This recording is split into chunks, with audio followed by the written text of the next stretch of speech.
What is up, Humanistas? Ito ang Humanity Unfiltered. Ito ang podcast ng mga humanistang hindi pagod. Snipe lang! Ako nga pala si Janry Andana. Ako si Leon Mendoza. Ako si Darren ng G. Tagala. Adoy Philip Argensinas. John Ledes Commune. Ako naman, si Hazel Garcia. Muli, ito ang Humanity Unfiltered. Kami ang grade 12 students ng Yung Saibondale! Para sa aming first episode, aming pag-uusapan kung bakit nga ba kami nag-YUM students. Kung bakit sa kabila ng STEM, EBM, TVEL at GAS, bakit YUMS? Bakit Humanities and Social Sciences ang tinitibok ng aming puso? Sisimulan niya ni Leon Mendoza. Bakit ka nag-YUMS, Leon? Bakit Humanities and Social Sciences? To be honest, yung kasi ang gusto ko talaga kasi high school pa lang ako, yan yung alam ko na connected sa pangarap ko. Ano ba ang pangarap mo dati? Bakit YUMS? Bakit siya konektado? Yes. Pangarap ko maging sundalo. Alam ko na connected ang yung sa pagiging sundalo. Kasi diba, yung YUMS parang pinutuli yung mga laws, yung mga philosophy, ganun. Talagang pasok na pasok sa pagiging sundalo. So, ikaw naman, Daron, bakit ka nag-YUMS? Bakit mo napili ang Humanities and Social Sciences? So, totoo lang, hindi kasi dapat ako mag-yung eh. Bakit ka nag-YUMS? Hindi kasi talaga dapat. Hindi kasi dapat mag-exam ako para sa STEM. Kaso hindi ako nagising that. Nag-yung so, kasi okay din naman pala sa yung kung para sa mag-ABM ako. Mas maganda yung use. Pero kung totoo sir, yung hindi pagising ni Daron on time sa araw ng pag-exam niya, parang blessing in disguise din.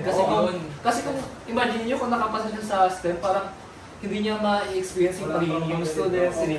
Wala na sana si Daron ngayon dito, kaya siguro parang redirection na yun sa'yo ng Panginoon na mag-YUMS. Tsaka masaya sa YUMS. Kasi nakakastas lang. Nakakastas lang talaga yung grabe yung mga gawa. Pero alas naman lahat siguro. Halos lang talaga sa pero mas stressful din ang ng YUMS. Nakalagay tayo ng stressful. Nakagawa pa natin ito. Pero masaya naman yung magiging YUMS. Masaya. Ayun yung kulitan, yung barkadahan, yung mga gala. Masaya naman. Andre, ba't ka nag-YUMS? Bakit? Ako talaga. Kaya ako nag-YUMS. Kasi ang weakness ko is public speaking. Kasi di ba sa yun, more on public speaking. Oo, tama. Naalala mo yung yung speech na pinagawa ni Sir Sa Grace? ground floor.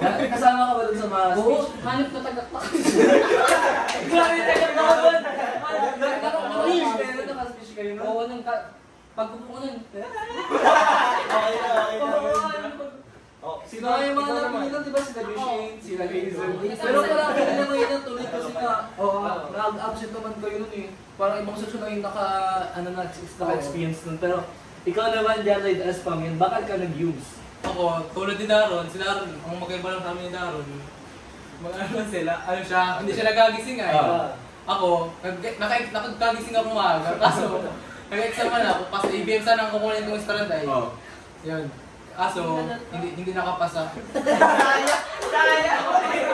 ako nakapasa kaya okay yun. Kasi nakapasa natin. Hindi nakapasa yun. Nag-YUMS na lang ako. Pero maganda naman ang kinalamasan. Pero sa tingin mo, kung nag-ABM ka, magiging ngayon ka kasaya? Hindi ko sure kasi hindi natuloy ay. Pero feeling ko, siya man din kasi hindi ganito kasaya sa pag-YUMS.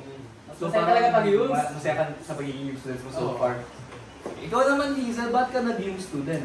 Kasi magsa-psychology talaga ako, kaya yun. So talagang bigatin! So talagang pag-enroll mo talaga ng senior high sa Malitarang, ay sige, YUMS ako gano'n. Pero although nagda-doubt ako kasi syempre mas maraming opportunities ko pag-STEM. Pero mo, to be honest. Tama, totoo yun.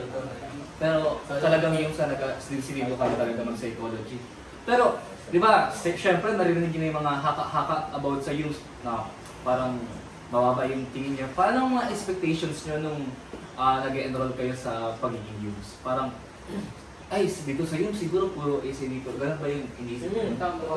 Oo, ganun, di ba? Ako din, to be honest, dati narinig ko, mahirap daw sa YUMS, mga pero kung tutuusin, mahirap naman talaga sa lahat ng strand. Walang madali. Walang madali. Mahirap din naman sa YUMS, talagang puro essay. Pero masaya naman yung pagiging students, yung pag-explore ng mga literature, yung pag-explore ng mga paggawa ng poem, paggawa ng mga kwento. Masaya naman siya, pero nakakapagod lang talaga. Pero, Nakakapagod talaga.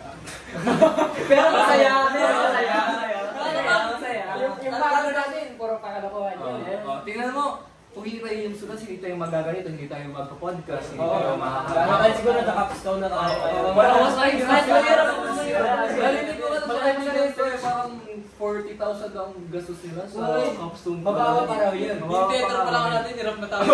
Ay, oo nga pala yung theater. Ang grabe. Bilang dalawang Hassle natin aming din, ano? theater ba? Anong na-experience niyo nung parang inisip niyo yung parang role niyo doon? Parang anong experience habang nagpo-perform tayo sa harapan? Anong inisip niyo doon? Ako focus na lang sa Ako, to be honest, bilang main character, wala naman akong iniisip. Ang iniisip ko lang sana, pa-perform ko na maayos yung character. Parehas na lahat naman tayo. Na-execute pa naman ng mayas kasi nga, parang napaya pa ang isang judge. Di ba nag-expect mga tayong mananalo sa tayo? Ano ba? May comment ako sa inyo. Ito, may isang scene sa theater natin which is last scene yung nagkakanta ko. Na kinisan ko ito si ano. Wala yun sa script. Pero Ginamon na ako ni Cedric na, Leon, kapag nakisan mo si Andre, bigyan ako sa iyo. Eh, pumasok sa isip ko, halikan ko to. Kaya nakalimutan ko yung lyrics, halikan ko to. Kaso, hindi man nga na. Pero okay lang. Pero Okay okay lang. naman natin. Okay. Parang magandang experience na yun sa atin para nabigyan ng Binigyan natin yung best natin. Pero ako naman, nag-UMS ako, to be honest. Nag-exam ako sa STEM. Pero bago kasi ako parang exam, pinipilit ako din mag-nursing. Eh ayaw ko nga mag-nursing. So, ang ginawa ko, binagsak ko yung STEM examination. Parang nag-rebelde ako, sabi ko, ay babagsak ko to, di ako master. Hindi nag-UMS ako. Pero, to be honest, sabi ko, ay putik. Pag nag-UMS ako, parang mahihirapan ako dito sa college kasi parang, ang gusto ko kasi yung course sa college is engineering talaga. Pero, hindi related din kasi UMS. Asan ang math doon? Pero, okay lang naman siya. Masaya naman ang pagiging UMS students. Saka, siguro, ano na rin yun parang bigay na sa akin ng Panginoon yun kasi nga journalist din baga ako ng mabini. So parang okay, parang mahasa mo yung mga skills mo mag-UMS ka. So, yun lang. Pero, nagulat lang talaga ako at walang math sa UMS. Akala ko meron. Di ba? Oo. Parang general math lang tapos General math. yung grade 11. Oo, pero ngayon grade 12 wala na, di ba? Sabi ko nga, ay yes, walang math. Mas nga eh. Pero, kinakabahan talaga ako sa college natin ay parang kakabahan tayo. Pero okay lang yun. At least Kakayanin. So, yun ang aming mga karanasan bilang UM students kung bakit kami nag-UM students. Muli, ito ang Humanity Unfiltered. Filter.